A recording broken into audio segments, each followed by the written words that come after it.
네, 오늘의 말씀은 사무엘상 18장 17절에서 30절까지의 말씀입니다. 한 농부가 염소와 나귀를 기르고 있었습니다. 주인은 무거운 짐을 묵묵하게 잘 나르는 이 나귀를 매우 사랑하였습니다. 염소는 이 주인이 나귀를 너무 사랑하는 나머지 이러한 태도가 너무나 못마땅하였습니다. 염소는 시기와 질투를 느껴서 나귀를 해칠 계략을 꾸몄습니다. 하루는 염소가 나귀에게 이렇게 속삭였습니다. 나귀야, 너처럼 불쌍한 동물도 없을 거야. 왜냐하면 주인은 너한테 힘든 무거운 짐만 지게 하고 힘든 일만 시키니 너는 얼마나 억울하겠니? 내가 한 가지 꾀를 가르쳐 줄 테니까 그대로 해봐. 그러면 너는 좀 더 편안한 생활을 할 수 있을 거야. 짐을 싣고 개울을 건널 때 계속해서 자꾸 넘어져 봐. 그러면 주인은 너의 몸이 약한 줄로 깨닫고 이제부터는 힘든 일을 시키지 않을 거야 라고 이야기를 하고 이 꾀를 말을 해 주었습니다. 또 나귀는 개울을 건널 때 일부러 계속해서 넘어지기 시작을 했습니다. 주인은 평소에 건강하던 나귀가 그 무거운 짐을 잘 짊어지고 이 개울을 잘 건너던 나귀가 자꾸 넘어지는 것을 보고 깜짝 놀라서 의사를 데려왔습니다. 그런데 이 의사가 하는 말이 나귀가 다른 것은 전혀 문제가 없는데 이 기력이 쇠하여져서 이 힘을 못 받는 것 같으니까 염소의 간을 먹으면 금방 낫는다고 이야기를 해주는 것이었습니다. 그러자 주인은 그 즉시 눈에 보이는 염소를 잡아서 나귀에게 그 간을 먹였다고 합니다. 시기와 질투는 결국 자신에게 화를 불러오게 된다라는 교훈을 얻을 수가 있습니다. 오늘 본문 말씀은 어제의 말씀에 이어서 사울이 다윗을 향한 이 질투와 이 시기에 정말 극에 달하는 모습을 보여주는 장면으로 시작을 하게 됩니다. 물론 오늘 말씀 이후에도 사울은 다윗을 계속해서 죽이려고 하는 여러 가지 모습을 볼 수 있지만 오늘 장면은 정말 아버지의 행동으로서 또 한 남자의 행동으로서는 도저히 할 수 없는 그런 장면들을 보여주고 있는 것을 우리는 살펴볼 수가 있습니다. 사울은 다윗을 죽이기로 작정하였고 이제 사울은 영적인 사리 분별력은 잃어버리고 자신의 딸도 자신의 목적을 위하여서 아무런 거리낌 없이 이용하고 있는 모습을 볼 수가 있는 것입니다. 반면에 다윗은 어떤 상황이 오더라도 겸손한 모습으로 사울을 대하고 또 대적하지 않는 모습을 잘 보여주고 있습니다. 오늘 우리는 이 극명하게 대조되고 있는 사울과 이 다윗 두 사람을 비교하면서 우리의 영적인 상태가 어떤지에 대해서 점검을 해보는 시간을 갖기를 원합니다. 먼저 사울은 어떤 사람이었습니까? 사울은 사실 성령을 체험한 사람이었습니다.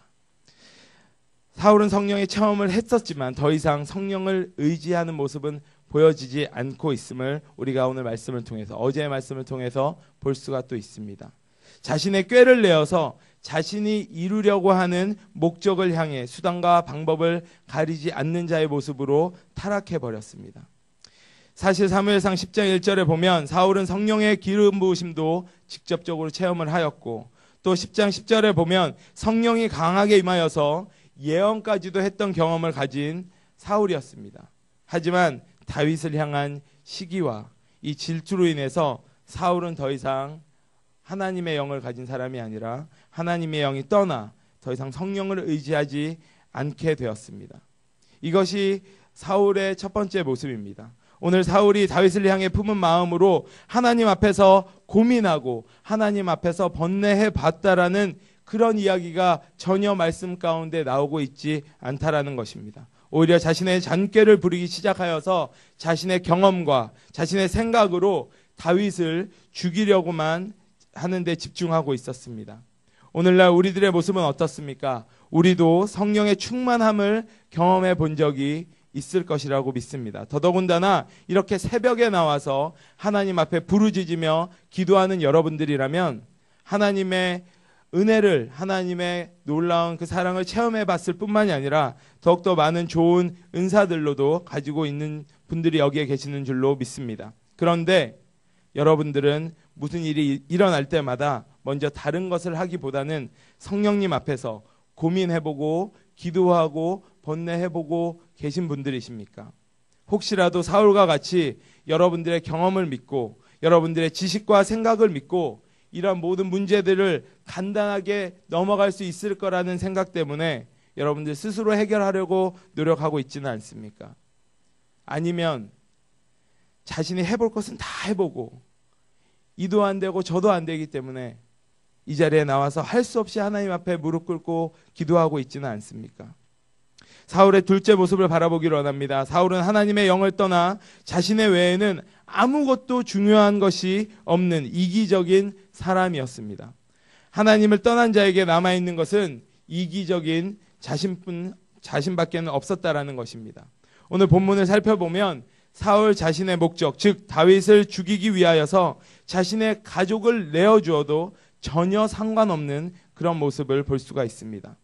먼저는 자신의 맏딸 메랍을 죽였다라는 핑계로 다윗을 블레셋 사람들에게 죽임을 당하도록 계획을 하였지만 이 계획은 수포로 돌아가고 맙니다. 하지만 사울은 포기하지 않고 그 다음 단계인 둘째 딸을 다시 내어주려고 하고 있습니다. 둘째 딸이 다윗을 사랑하는 그 마음을 악용하여서 다윗을 해치려고 하는데 그 목적을, 자신의 목적을 이루려고 하는데 사용을 하고 있는 것입니다. 우리에게 한번 적용해 봅니다. 시기와 질투로 인해서 이기적인 마음을 가졌던 적은 없습니까? 교회 안에서 나보다 교회 생활도 오래 하지 않은 것 같고, 나보다 그렇게 돈도 많이 없는 것 같고, 나보다 그렇게 많이 배운 것이 있는 것도 아닌 것 같은데, 왠지 모르게 사람들에게 인정받는 것 같습니다. 왠지 모르게 하나님께 인정받는 것 같습니다. 그래서 내가 가지고 있는 모든 수단과 방법을 다 사용하여서, 다 동원하여서 이 사람의 길을 내가 눌러봐야겠다라는 생각을 해본 적은 없으십니까? 우리가 이런 말을 텃세라고도 이야기를 하죠. 많은 사람들이 새로운 교회를 찾아서 움직입니다. 하지만 적응 못하는 이유 중에 가장 큰 원인이 그 교회에 텃세 부리시는 분들이 너무나 많이 있기 때문에 교회에 정착을 할 수가 없다라고 이야기를 합니다. 어떻게 보면 이기적인 마음에서 나오는 현상이라고 생각을 해볼 수가 있습니다. 저 또한 그런 적이 있습니다. 시험을 봐야 되는데 상대평가가 있는 시험이었어요. 그런데 저는 공부를 다 마치고 미리 공부를 다 해놓고서는 상대평가이기 때문에 점수가 몇 점이 나오는지는 상관이 없습니다. 상대방보다 내 점수가 높으면 제가 그 클래스에서 점수가 높게 받을 수 있는 상황이었어요. 그래서 저는 공부를 다 해놓고서는 다른 친구들을 공부를 못하게 하기 위해서 같이 놀자고 자꾸 꼬시는 겁니다. 밥 먹자고 해가지고 시간을 뺏기도 하고 이 친구들의 공부 시간을 빼앗아서 어떻게든 시험을 나보다 못 보게 만드는데 초점을 맞추어서 같이 놀았던 적이 있습니다. 물론 이제는 이런 모든 것들을, 모든 죄들을 고백하고 회개를 했습니다. 이렇게 우리는 하나님을 믿는다고 하지만 정작 내 자신을 위해서 이기적인 모습이 사울과 전혀 다를 바가 없음을 말씀을 통하여서 우리는 깨닫게 됩니다. 세 번째 사울의 모습을 봅니다. 사울은 하나님의 영이 떠나 자신이 정말 해결해야 할 문제가 무엇인지, 대적해야 할 적이 누구인지를 분별하지를 못했습니다. 사실 사울이 처리해야 할 사람들이 블레셋 사람들이었어요. 하지만 이미 사울에게는 성령이 함께하지 않았기에 자신의 진짜 적이 누군지조차도 파악하지 못했던 것을 우리는 말씀을 통해서 볼 수가 있습니다. 만약 다윗을 보면서 시기와 질투로 인하여서 자신이 다윗보다 인기가 많이 없는 이유를 기도하면서 성령님께 구하면서 찾아보았다면 다윗과 함께하는 성령님을 보고 내 안에 성령님이 계시지 않구나, 그 다윗과 함께하는 성령님이 나에게도 있었으면 좋겠구나 라고 깨달았을 수도 있었을 것입니다. 하지만 사울은 이미 성령이 떠났기에 오히려 마지막에 보면 하나님을 대적하는 길에까지 들어서게 됩니다. 어떤 모습으로 하나님을 대적합니까? 사울을 평생토록 대적한다고 오늘 말씀에 나타나 있습니다. 다윗을 평생토록 대적한다라고 나타나 있습니다. 다윗을 대적한다라는 뜻은 곧 다윗과 함께하는 하나님의 영을 사울이 깨달았음에도 불구하고 다윗을 대적하는 모습은 곧 하나님을 대적한다라고 우리가 이야기할 수가 있습니다. 오늘날 우리들도 마찬가지입니다. 제가 상담 공부를 할 때 교수님께서 이런 이야기를 매 수업 시간마다 해 주었던 기억이 납니다. 문제가 아니라 문제를 바라보는 나 자신이 문제라고 이야기를 항상 해 주셨습니다. 우리는 눈앞에 보이는 문제만을 해결하려고 노력할 때가 참 많이 있습니다. 그것도 눈앞에 보이는 문제를 세상적인 방법으로 해결하기 위해서 참 많은 노력들을 합니다. 돈을 구하기 위해서도 열심히를 내고요. 명예를 얻기 위해서도 참 열심을 내고 있습니다. 하지만 정작 그 문제를 해결할 수 있는 분은 하나님이시고 그 문제를 내게 주신 분도 하나님이심을 보지 못할 때가 너무나 많이 있다라는 것입니다.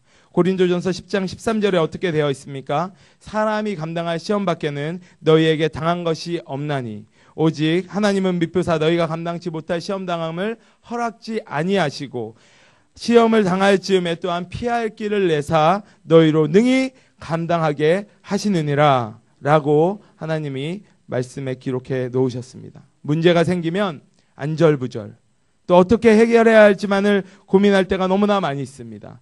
문제의 근본 원인을 치료하지 않고 겉으로 보이는 것만 덮으려고 할 때가 너무나 많이 있다라는 것입니다. 여러분 타조를 아시죠? 타조라는 동물은 엄청 빨리 달릴 수 있는 동물입니다.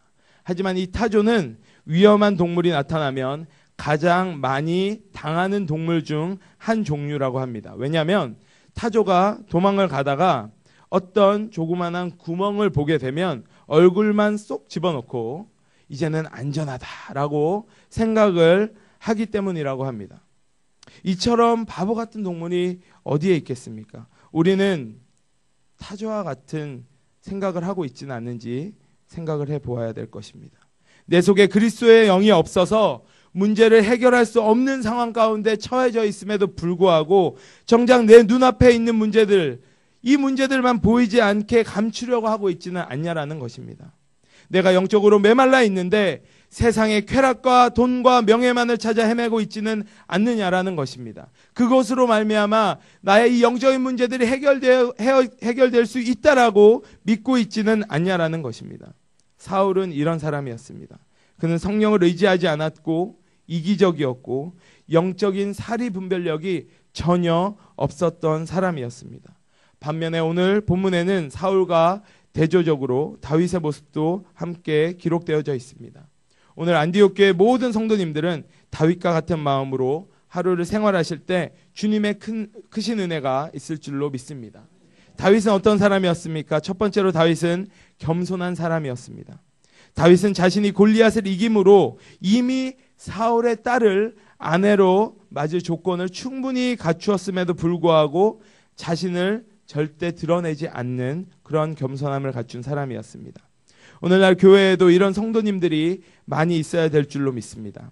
하나님의 사역들을 감당할 때 조그만한 일을 하면서도 큰 목소리를 내는 분들이 많이 있는가 하면 그 반면에 다윗과 같이 정말 필요한 사역들을 눈에 보이지 않게 감당하면서도 묵묵하게 겸손함으로 자신을 드러내지 않고 자리를 지키시는 분들을 많이 볼 수가 있습니다.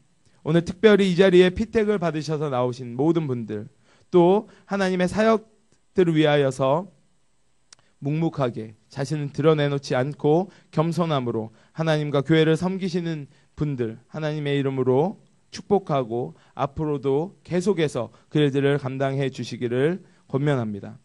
둘째로 다윗은 남을 배려하는 사려 깊은 사람이었습니다.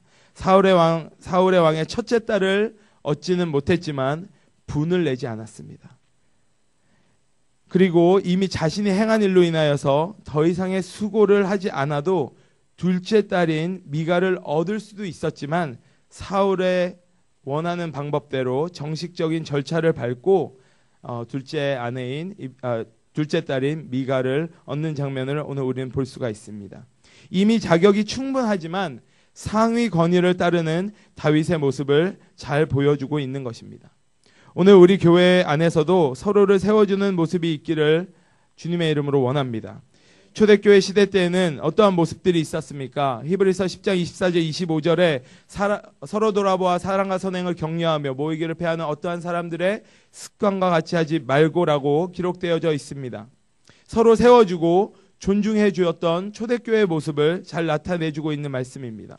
나와 뜻이 조금 다른 의견이 나오더라도 내 마음에는 들지 않지만, 내 마음에는 흡족하지 않지만 안호된 전도 훈련도 하고, 수요일날 피곤하고 어렵고 지치고 일 갔다 와서 너무나 마음도 많이 지쳐있는 상태 가운데 있지만, 그럼에도 불구하고 우리 교회에서 이 훈련들을 실시할 때 하나님의 마음을 품고 이 자리에 나와서 하나님의 겸손한 마음으로, 또 다른 사람들을 좀 배려해주고 상위권위에 순종하는 마음으로 교회 앞에 순종하며 모든 것들을 따를 때 하나님의 영이 여러분들에게도 동일하게, 다윗과 같이 동일하게 임하실 줄로 믿습니다.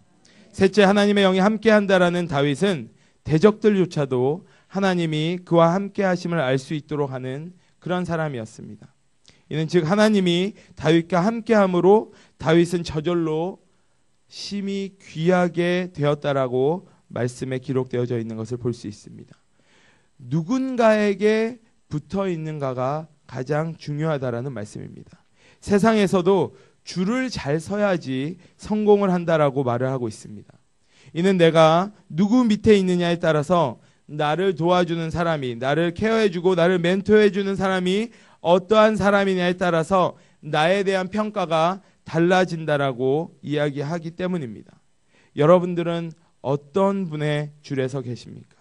다윗과 같이 이 땅을 통치하시고 온 천하 만물을 창조하신 우리 구주 하나님께 줄을 서 계신 분입니까? 아니면 사울과 같이 아무도 믿지 못하고 오로지 자기 자신만의 경험을 의지하고 자기 자신만 바라보는 다른 줄에 서 계신 분들이십니까?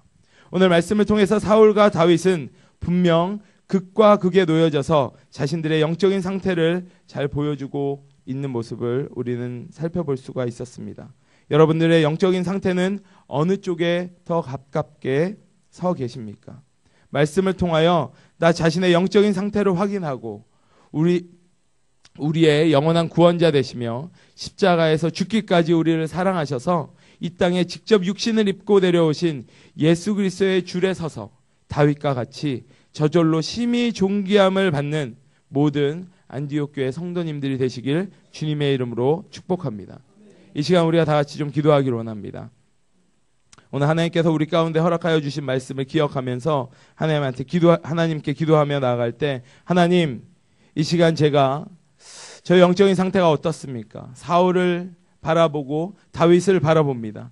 겸손함으로, 남을 배려할 줄 아는 마음으로, 또 하나님께 붙어있는 이 다윗과 같은 나의 영적인 상태가 되어질 수 있도록 축복하여 주시옵시고, 하나님 그 길로 걸어갈 때 오늘 이 한날 하나님 앞에서, 하나님 다른 사람들을 위해서, 나 자신을 위해서 살아가는 사람이 아니라 그리스도의 복음을 위하여서 다른 사람들을 위해서 나타낼 수 있는 하나님의 사람 될 수 있도록 축복하여 주시옵소서. 우리 이렇게 기도하면서 하나님 앞에 나아가고 자유롭게 돌아가시도록 하겠습니다.